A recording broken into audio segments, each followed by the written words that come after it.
오늘 살아가는 성도님들과 함께 나눌 키티 본문은 사사기 6장 1절에서 24절까지의 말씀입니다.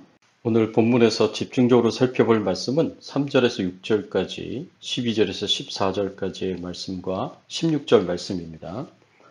이스라엘이 파종한 때면 미디안과 아말렉과 동방 사람들이 치러 올라와서 진을 치고 가세에 이르도록 토지 소산을 멸하여 이스라엘 가운데서 먹을 것을 남겨두지 아니하며 양이나 소나 나귀도 남기지 아니하니 이는 그들이 그들의 짐승과 장막을 가지고 올라와 메뚜기 떼같이 많이 들어오니 그 사람과 낙타가 무수함이라. 그들이 그 땅에 들어와 멸하려 하니 이스라엘이 미디안으로 말미암아 궁핍함이 심한지라. 이에 이스라엘 자손이 여호와께 부르짖었더라. 여호와의 사자가 기드온에게 나타나 이르되 큰 용사여 여호와께서 너와 함께 계시도다 하매 기드온이 그에게 대답하되 오 나의 주여 여호와께서 우리와 함께 계시면 어찌하여 이 모든 일이 우리에게 일어났나이까? 또 우리 조상들이 일찍이 우리에게 이르기를 여호와께서 우리를 애굽에서 올라오게 하신 것이 아니냐 한 그 모든 이적이 어디 있나이까? 이제 여호와께서 우리를 버리사 미디안의 손에 우리를 넘겨주셨나이다 하니 여호와께서 그를 향하여 이르시되 너는 가서 이 너의 힘으로 이스라엘을 미디안의 손에서 구원하라. 내가 너를 보낸 것이 아니냐 하시니라. 여호와께서 그에게 이르시되 내가 반드시 너와 함께하리니 네가 미디안 사람 치기를 한 사람을 치듯 하리라 하시니라. 오늘 본문의 말씀을 통해서 우리가 생각해 봐야 할 주제는 하나님께서 부르셔서 하나님의 일을 시키실 때 어떻게 행하시는가입니다. 하나님께서 이스라엘의 타락으로 인해 심판하실 때 가나안의 왕이었던 야빈을 통해서 이스라엘을 심판하셨습니다. 그리고 이스라엘 백성들이 회개하고 하나님의 구원을 간절히 부르짖었을 때 하나님께서 드보라와 바락과 야엘을 통해서 야빈의 군대장관 시스라와 900대의 철병거와 싸워서 큰 승리를 이루게 하셨습니다. 그리고 40년의 평화가 있었고 그 이후에 이스라엘은 다시 타락합니다.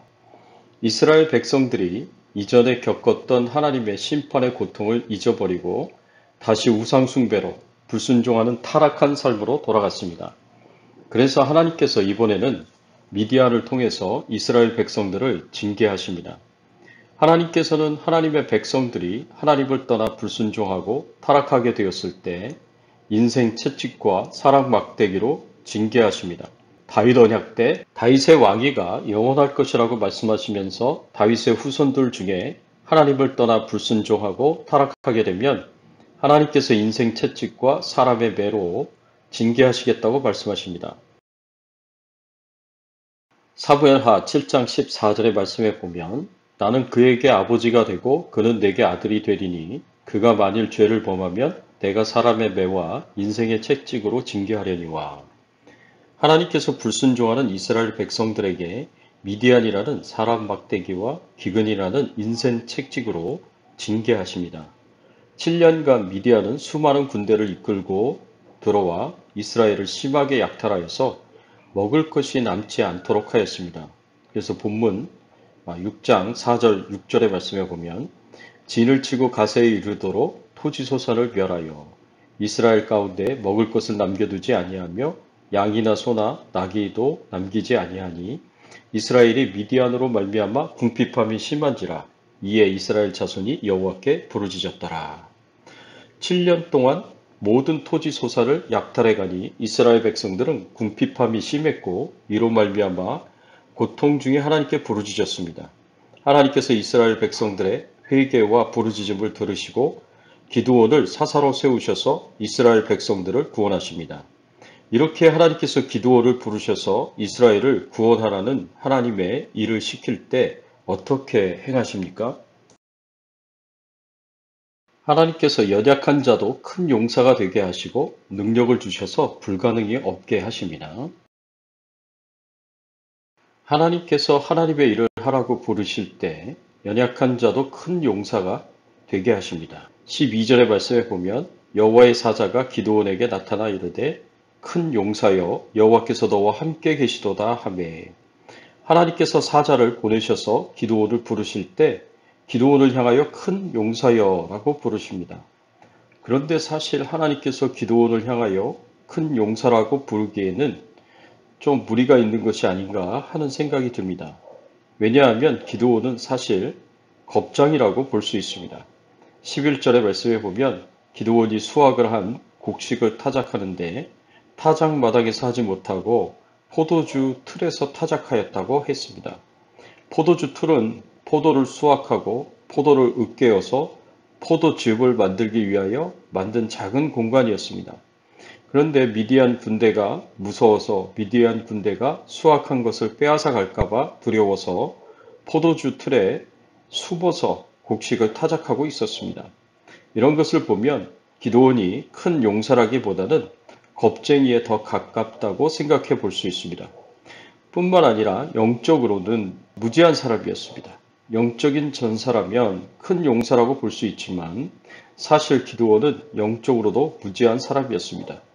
하나님의 사자로부터 큰 용사여 여호와께서 너와 함께 계시도다 라는 말을 들었을 때 기드온이 뭐라고 답을 합니까? 13절의 말씀에 보면 기드온이 그에게 대답하되 오 나의 주여 여호와께서 우리와 함께 계시면 어찌하여 이 모든 일이 우리에게 일어났나이까? 또 우리 조상들이 일찍이 우리에게 이르기를 여호와께서 우리를 애굽에서 올라게 하신 것이 아니냐 한 그 모든 이적이 어디 있나이까? 이제 여호와께서 우리를 버리사 미디안의 손에 우리를 넘겨주셨나이다 하시니라. 하나님께서 나와 함께 하시면 하나님께서 이스라엘 백성들과 함께 하시면 어찌하여 미디안의 압제를 받아 지난 7년 동안 고통을 당하게 하셨나요? 애굽에서 큰 기적을 일으키시며 이스라엘 백성들을 구원하셨다는 조상들의 말은 모두 거짓말이 아닌가요? 라고 기드온은 항변을 합니다. 이런 기드온의 항변을 통해서 보았을 때 기드온은 왜 이스라엘 백성들이 미디안으로부터 고통을 당하게 되었는지 그 이유를 전혀 모르고 있었다고 볼 수 있습니다. 이스라엘 백성들이 하나님을 떠나 우상 숭배하고 하나님의 말씀에서 떠나 불순종으로 타락하고 부패한 삶을 산 것 때문에 하나님께서 사람 막대기와 인생 채찍으로 징계하신 것을 전혀 모르고 있었습니다. 이런 영적 무지 때문에 이렇게 고통과 고난을 당하면서도 7년 동안이나 회개하지 못하고 하나님께로 돌아오지 못한 것이라고 생각해 볼 수 있습니다. 이렇게 겁쟁이에다가 영적으로 무지하고 무슨 특별한 능력이 있거나 권세가 있는 것도 아닌 지극히 평범한 기드온을 하나님께서 부르시고 선택하셔서 큰 용사라고 부르시며 사사로 세우십니다.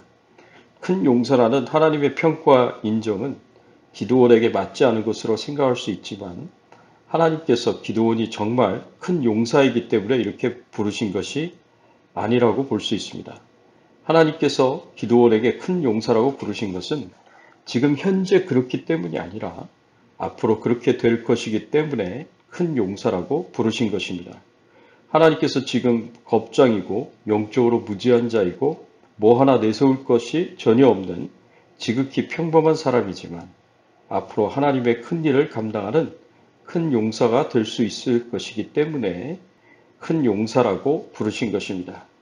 하나님께서 함께 하시면 기드온과 같은 겁쟁이도 영적으로 무지한 자도 하나님의 큰 일을 감당할 수 있는 큰 용사가 될 수 있습니다. 사랑하는 성도 여러분, 현재 우리도 기드온처럼 겁쟁이이고 영적으로 무지하며 능력 없는 지극히 평범한 사람일 수 있습니다.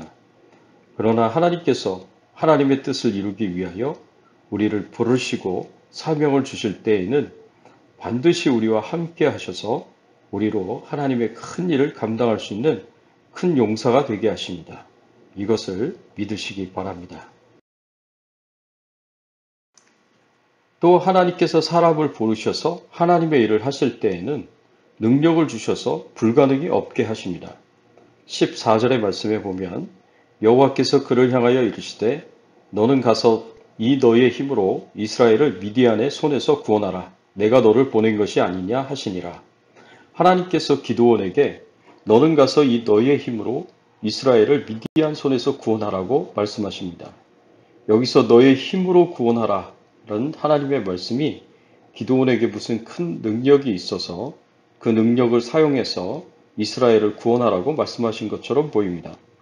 그러나 여기서 하나님께서 말씀하시는 너의 힘으로는 기드온이 가지고 있는 능력을 말씀하시는 것이 아니라 하나님께서 앞으로 기드온에게 주실 능력을 가지고 이스라엘을 구원하라고 말씀하신 것으로 이해해야 합니다. 하나님께서 기드온과 같이 우리를 부르셔서 하나님의 일을 시키실 때에는 그 일을 감당할 수 있는 능력을 반드시 주십니다. 그래서 도저히 불가능하게 보이는 일을 가능하게 되도록 만드십니다. 16절의 말씀에 보면 여호와께서 그에게 이르시되 내가 반드시 너와 함께 하리니 네가 미디안 사람 치기를 한 사람을 치듯 하리라 하시니라. 하나님께서 기드온에게 사사의 사명을 감당할 수 있는 능력을 주셔서 하나님의 큰 일을 하는 용사가 되게 하시는데 어떻게 하도록 만드시겠다고 말씀하십니까? 네가 미디안 사람 치기를 한 사람을 치듯 하리라 하고 말씀하십니다. 이것이 어떻게 가능합니까? 미디안의 군대를 표현했을 때 5절에 보면 메뚜리 떼 같이 많고 그 사람과 낙타가 무수하였다고 했습니다. 그런데 이렇게 메뚜기 떼 같이 많고 사람과 낙타가 무수한 미디안의 군대들을 어떻게 한 사람을 치듯이 쉽고 간단하게 승리할 수 있다고 말씀하십니까? 도저히 불가능하게 보입니다. 그런데 하나님께서는 이 많은 군대를 기드온이 정말 300명의 용사만을 데리고 물리칠 수 있도록 역사하십니다. 불가능하게만 보이던 것을 하나님의 능력으로 아무것도 아닌 쉬운 일이 되게 만드셨습니다. 창세기 18장 14절에 여호와께 능하지 못할 일이 있겠느냐라고 하였습니다. 마가복음 9장 23절에 예수께서 이르시되 할 수 있거든이 무슨 말이냐 믿는 자에게는 능히 하지 못할 일이 없느니라 하시니 하였습니다. 하나님께서 못하실 일이 무엇이 있겠습니까? 이 우주 모든 만물을 창조하시고 하나님의 섭리를 따라 질서 있게 운행하시는 하나님의 그 엄청난 능력을 가지신 그 하나님 앞에 안 되는 일이 무엇이 있겠습니까? 예수님께서 말씀하시기를 믿는 자에게는 능히 하지 못할 일이 없다라고 말씀하셨습니다. 사랑하는 성도 여러분, 하나님께서 우리를 부르셔서 하나님의 일을 시키실 때에는 절대로 그냥 시키는 법이 없습니다. 하나님의 일을 감당할 수 있도록 힘을 주시고 능력을 주십니다. 그리고 앞장서셔서 우리를 이끌어 주시고 우리보다 앞서 싸우시고 승리할 수 있도록 불가능도 가능하게 만드십니다.